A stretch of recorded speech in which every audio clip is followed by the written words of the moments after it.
Welcome to Talking Library. Frankenstein, or The Modern Prometheus, by Mary Shelley. Chapter 7. On my return, I found the following letter from my father.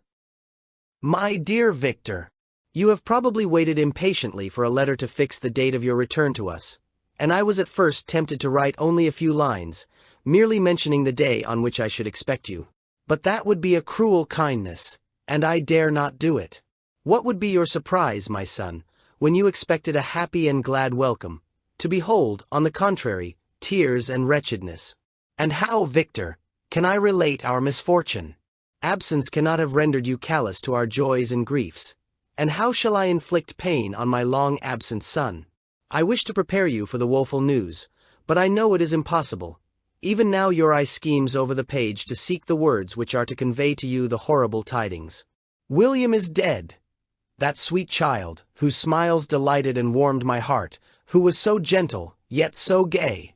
Victor, he is murdered. I will not attempt to console you, but will simply relate the circumstances of the transaction. Last Thursday, May 7th, I, my niece, and your two brothers, went to walk in Plain Palais. The evening was warm and serene, and we prolonged our walk farther than usual. It was already dusk before we thought of returning, and then we discovered that William and Ernest, who had gone on before, were not to be found. We accordingly rested on a seat until they should return. Presently Ernest came, and inquired if we had seen his brother. He said that he had been playing with him, that William had run away to hide himself, and that he vainly sought for him, and afterwards waited for a long time, but that he did not return. This account rather alarmed us, and we continued to search for him until night fell, when Elizabeth conjectured that he might have returned to the house. He was not there. We returned again with torches, for I could not rest, when I thought that my sweet boy had lost himself, and was exposed to all the damps and dews of night. Elizabeth also suffered extreme anguish. About 5 in the morning I discovered my lovely boy, whom the night before I had seen blooming and active in health, stretched on the grass livid and motionless. The print of the murderer's finger was on his neck. He was conveyed home, and the anguish that was visible in my countenance betrayed the secret to Elizabeth. She was very earnest to see the corpse. At first I attempted to prevent her, but she persisted, and entering the room where it lay, hastily examined the neck of the victim, and clasping her hands exclaimed, "Oh God! I have murdered my darling child."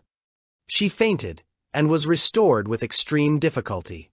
When she again lived, it was only to weep and sigh. She told me that same evening William had teased her to let him wear a very valuable miniature that she possessed of your mother. This picture is gone, and was doubtless the temptation which urged the murderer to the deed.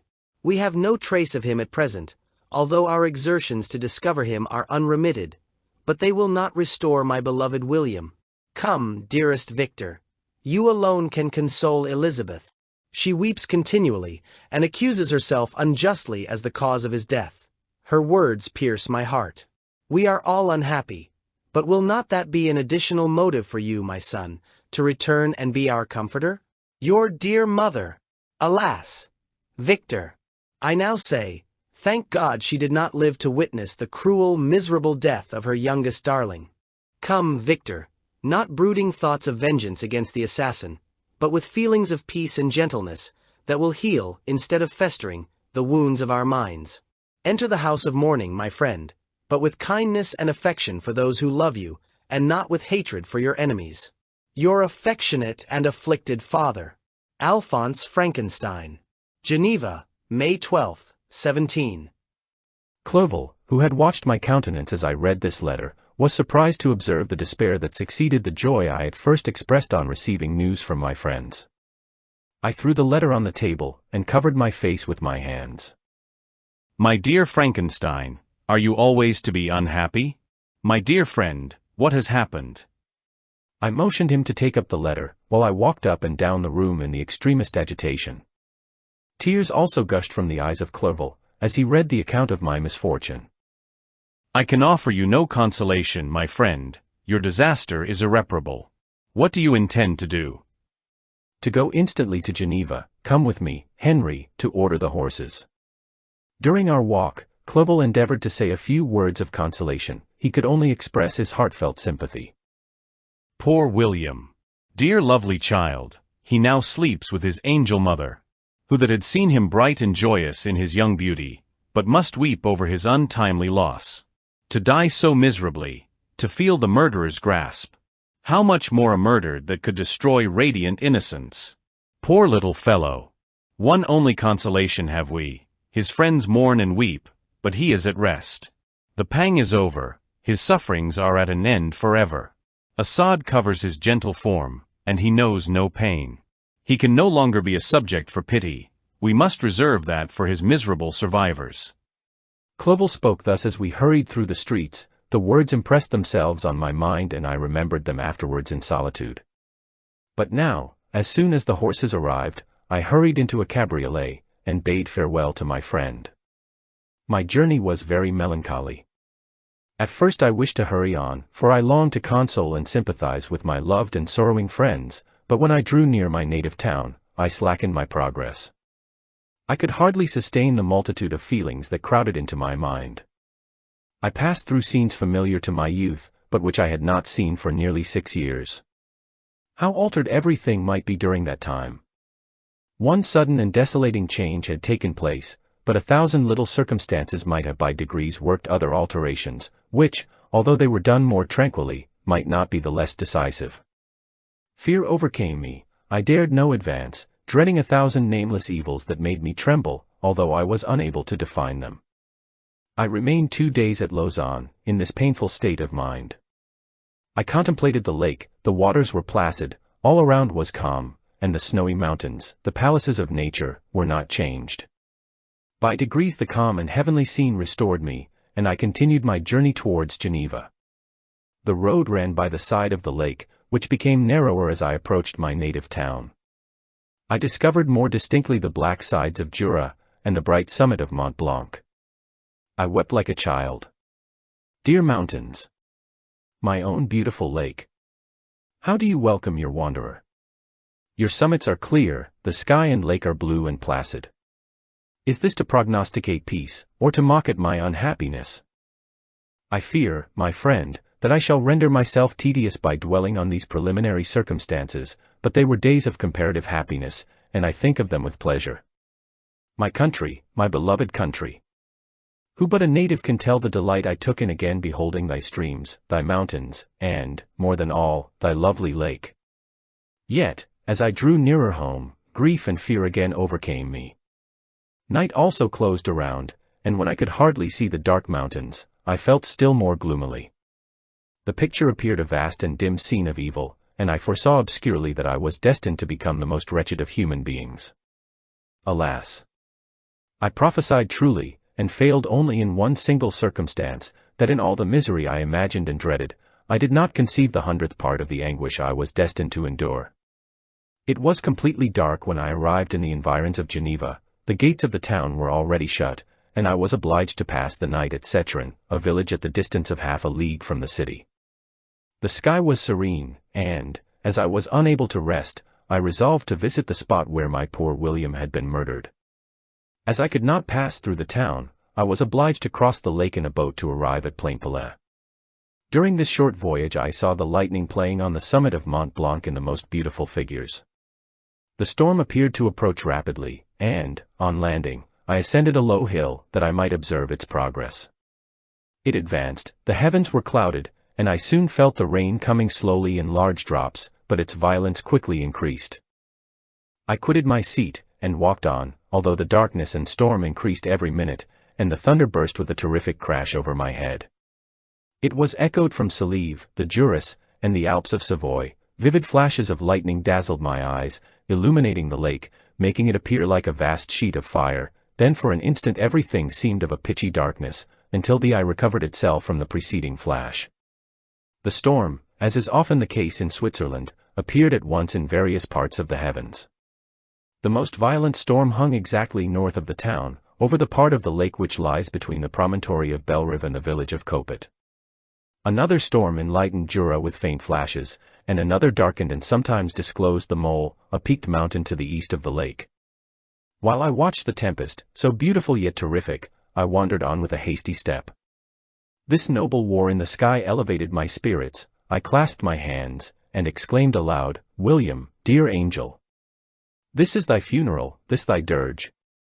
As I said these words, I perceived in the gloom a figure which stole from behind a clump of trees near me. I stood fixed, gazing intently. I could not be mistaken. A flash of lightning illuminated the object, and discovered its shape plainly to me, its gigantic stature, and the deformity of its aspect more hideous than belongs to humanity, instantly informed me that it was the wretch, the filthy demon, to whom I had given life. What did he there? Could he be, I shuddered at the conception, the murderer of my brother? No sooner did that idea cross my imagination, than I became convinced of its truth, my teeth chattered, and I was forced to lean against a tree for support. The figure passed me quickly, and I lost it in the gloom.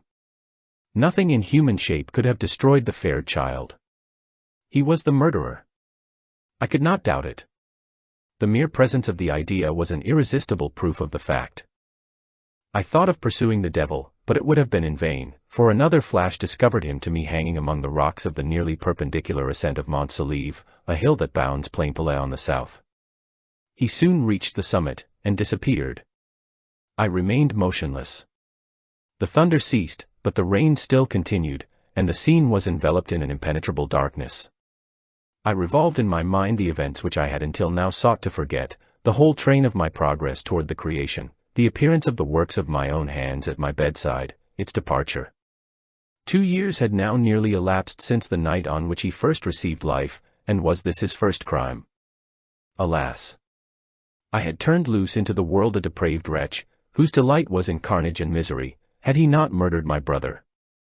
No one can conceive the anguish I suffered during the remainder of the night, which I spent, cold and wet, in the open air. But I did not feel the inconvenience of the weather. My imagination was busy in scenes of evil and despair. I considered the being whom I had cast among mankind, and endowed with the will and power to effect purposes of horror, such as the deed which he had now done, nearly in the light of my own vampire, my own spirit let loose from the grave, and forced to destroy all that was dear to me. Day dawned, and I directed my steps towards the town. The gates were open, and I hastened to my father's house. My first thought was to discover what I knew of the murderer, and cause instant pursuit to be made. But I paused when I reflected on the story that I had to tell.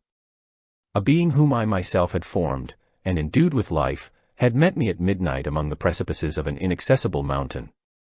I remembered also the nervous fever with which I had been seized just at the time that I dated my creation, and which would give an air of delirium to a tale otherwise so utterly improbable. I well knew that if any other had communicated such a relation to me, I should have looked upon it as the ravings of insanity.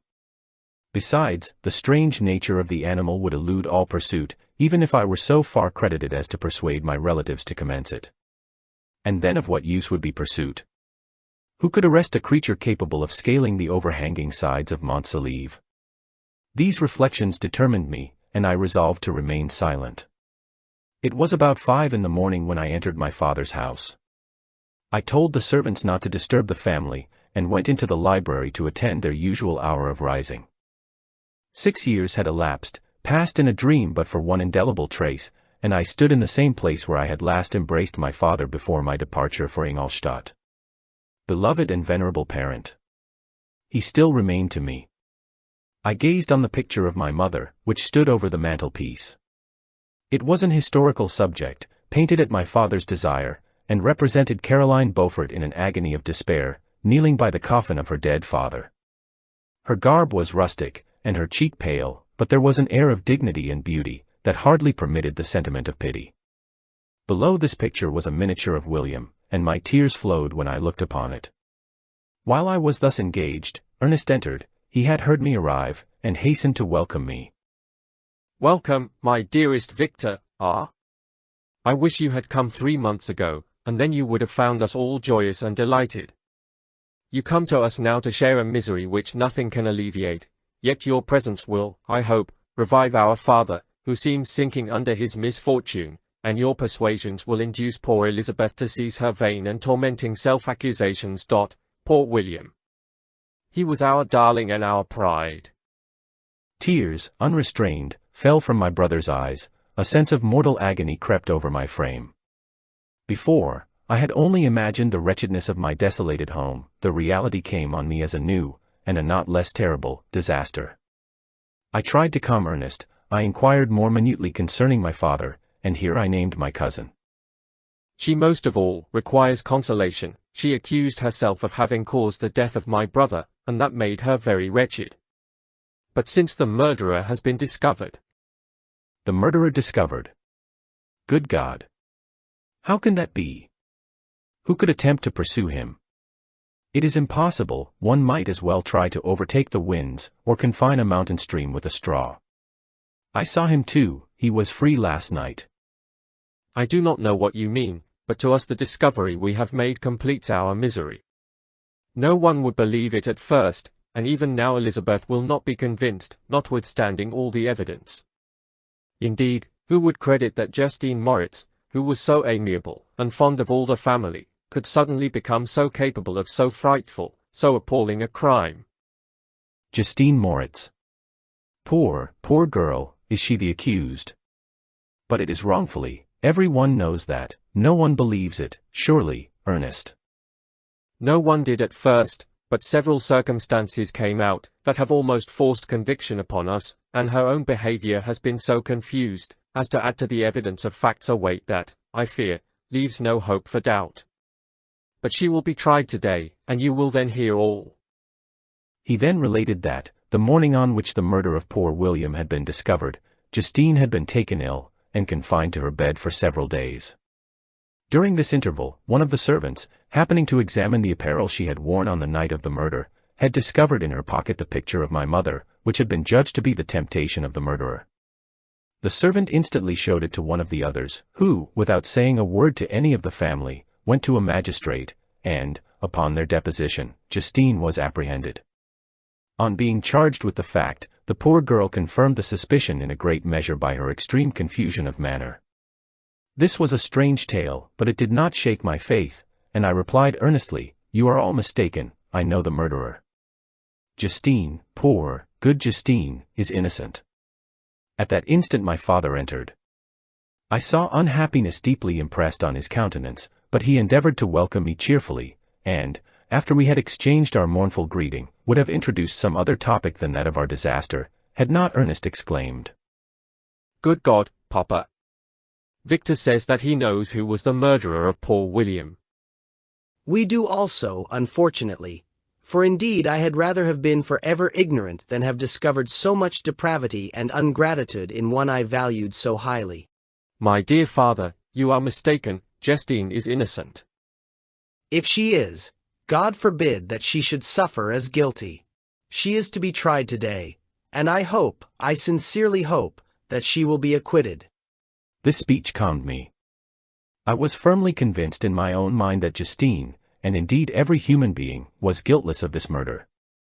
I had no fear, therefore, that any circumstantial evidence could be brought forward strong enough to convict her. My tale was not one to announce publicly, its astounding horror would be looked upon as madness by the vulgar. Did any one indeed exist, except I, the Creator, who would believe, unless his senses convinced him, in the existence of the living monument of presumption and rash ignorance which I had let loose upon the world? We were soon joined by Elizabeth. Time had altered her since I last beheld her, it had endowed her with loveliness surpassing the beauty of her childish years. There was the same candor, the same vivacity, but it was allied to an expression more full of sensibility and intellect. She welcomed me with the greatest affection. "Your arrival, my dear cousin, fills me with hope. You perhaps will find some means to justify my poor guiltless Justine. Alas! Who is safe, if she be convicted of crime? I rely on her innocence as certainly as I do upon my own. Our misfortune is doubly hard to us. We have not only lost that lovely darling boy, but this poor girl, whom I sincerely love, is to be torn away by even a worse fate. If she is condemned, I never shall know joy more. But she will not, I am sure she will not, and then I shall be happy again, even after the sad death of my little William." She is innocent, my Elizabeth, and that shall be proved. Fear nothing, but let your spirits be cheered by the assurance of her acquittal. "How kind and generous you are. Everyone else believes in her guilt, and that made me wretched, for I knew that it was impossible, and to see everyone else prejudiced in so deadly a manner rendered me hopeless and despairing. Dearest niece, dry your tears. If she is, as you believe, innocent, rely on the justice of our laws, and the activity with which I shall prevent the slightest shadow of partiality. You've reached the end of this chapter. Thank you for watching. And if you like the video, like, share, and subscribe. You can join me again in the next part. Good day.